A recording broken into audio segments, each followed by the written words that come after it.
I refused to shave my head for a friend's relative, so he waited until I passed out drunk at a party and did it himself, and now his family is begging me to drop the charges. For context, a close friend of mine, we'll call him Gary, has a relative who contracted cancer.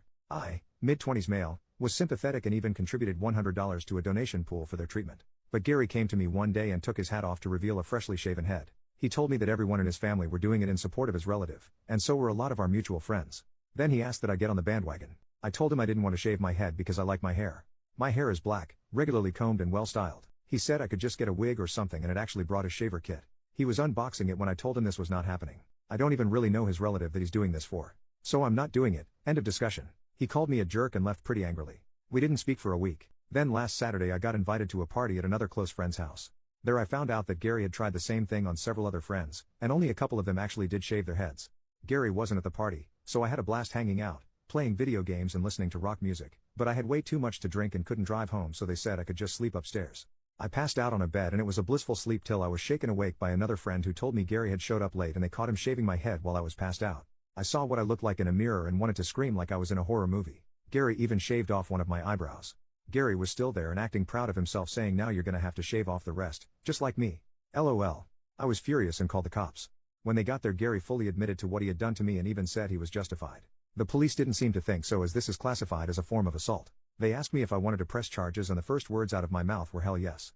Gary cussed me out while they took him away in cuffs. I tried getting my hair restyled into something presentable, but there was no saving it, and now I'm bald too. Now a bunch of Gary's family are telling me to drop the charges because Gary was off his meds and didn't mean to do it. I was like, what the heck? Because I never knew he was on meds. But I still refuse to drop the charges.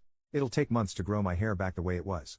But all of the calls and messages from Gary's relatives are starting to get to me. Just about everyone else in our friend group has cut Gary out though and say that I'm doing the right thing by not dropping the charges.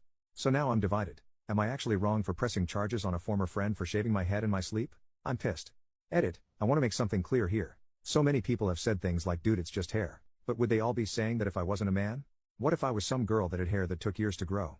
Would they be saying the same thing? Sure, hair grows back, but it takes time. If it was something that grew back fast, people would be less inclined to care. But it's not fast. It takes months.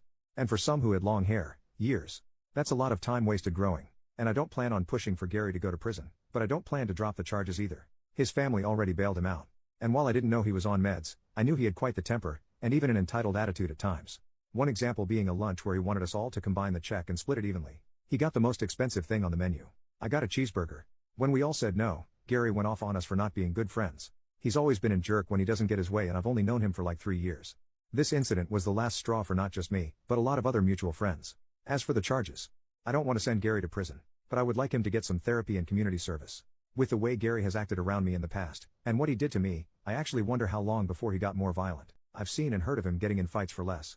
Edit number 2. I've gotten many comments from people saying you're the jerk. He has cancer. If you actually read what I posted, Gary is not the one with cancer. A relative of his I don't know does, and no, I don't know what kind of cancer. Gary didn't elaborate. He wanted me to shave my head for this person.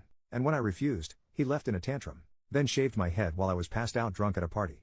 That's literally insane. Relevant comments. Commenter, but did you shave the other eyebrow to even out the regrowth? OP, unfortunately yes, I had to.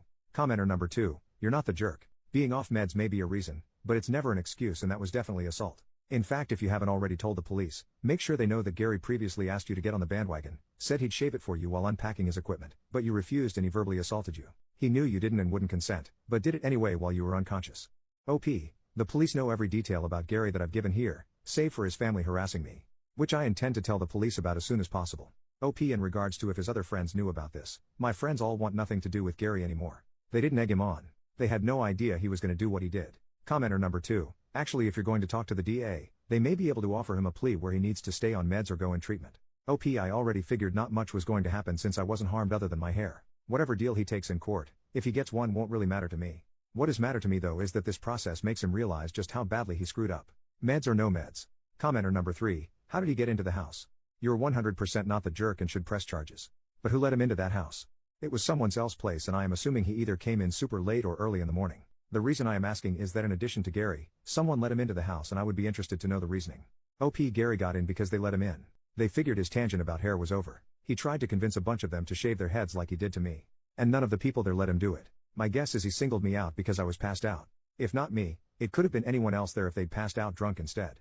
Update, 1 year later, a friend of mine just showed me a video yesterday in which my old post had been read.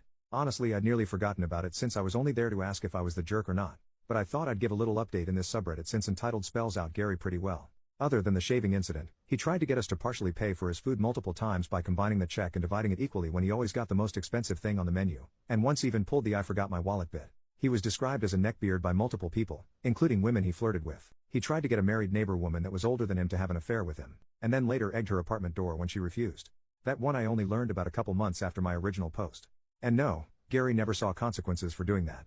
I also learned he stole several video games and DVDs from friends, mooched food and drink out of their fridges, and even went through a period as a squatter for 2 months by refusing to leave a house he'd been let into by a former tenant, and the landlord actually paid him to leave. Gary's also an extreme hypocrite that contradicted himself more than a corrupt politician. For example, one minute he'd be anti-vax, the next he'd be complaining about other people who weren't getting the COVID-19 vaccine. Pretty sure he never got it too. I can't believe I ever had any sympathy for this man. To recap a bit, I mentioned that Gary's family harassed me and tried to make me drop the charges. I not only didn't drop the charges, but I reported the harassment to the police. Only problem is it didn't bloody stop. In fact, it got worse. Mainly from Gary's mother, whom I can see where Gary got his charming personality from. She showed up to my apartment a couple of weeks after the shaving incident to scream at me that I knew nothing about what they were going through. And a little hair wasn't a big deal. I told her my hair was a big deal to me. And what Gary did was inexcusable. Well, that earned me a slap on the face, followed by a swift kick to the nuts, followed by a few more kicks to my body after I went down. It was all recorded by a camera that I had watching the front door. Landlord wouldn't let me put in a Ring doorbell cam. One of my neighbors saw her, and screamed at her that they'd be calling police. Gary's mom ran, and I ended up going to the hospital with minor injuries. Mostly just bruises, a black eye, and a sore groin. Also, the injury report was nice to have. Gary's mother got arrested, and I filed a lawsuit against her for attacking me. I saw her in court twice for both her assault on me, and the lawsuit I filed for her assault. This woman had taken several self-defense classes over the years, so she knew how to fight. That had the judge consider her a trained individual, and she was sentenced to 6 months in jail, given 2 years probation, and ordered to pay my medical bills. She actually cried to the judge about the money, but he wasn't having it. It took some time to see her in court again for my lawsuit against her as she was out of jail by then. I was awarded $10,000 for the harassment, emotional damages, and lost work hours, and she had to pay all court and lawyer fees. Which she cried about again because she didn't want to pay anything to the man who'd ruined her and her son's lives. But she had the money for both court cases, because she had no problem paying. But around that time, I heard Gary's relative with cancer passed away. I don't know any details, just that they passed on. I admit that was sad, but I never knew this person. But Gary made their condition his hill to die on when he tried to make an example out of me. Gary got some probation and community service for what he did to my hair. And he cut contact with our entire friend group and eventually moved away. Where to? I don't know. I don't care either. As for my hair, well, it grew back just fine.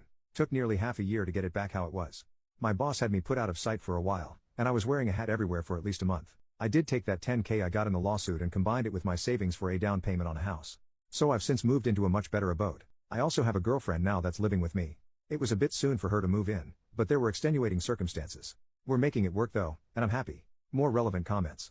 Commenter, here's the thing, as a man, you are reluctant to fight back against a woman, but she's no lady either. Don't ever just let someone slap and kick you because you refuse to fight back. Also, did the mother shave her head? OP. No. She didn't shave her head. Unless she had a wig on, which I doubt. I don't know how many people in Gary's family did shave their heads because his mother was one of his only relatives I saw in person since the shaving incident. Otherwise all the harassment was online and over the phone. And yes, I was reluctant to strike back, but that old woman was faster than she looked. And that shooting pain from being kicked in the nuts is something I never want to feel again.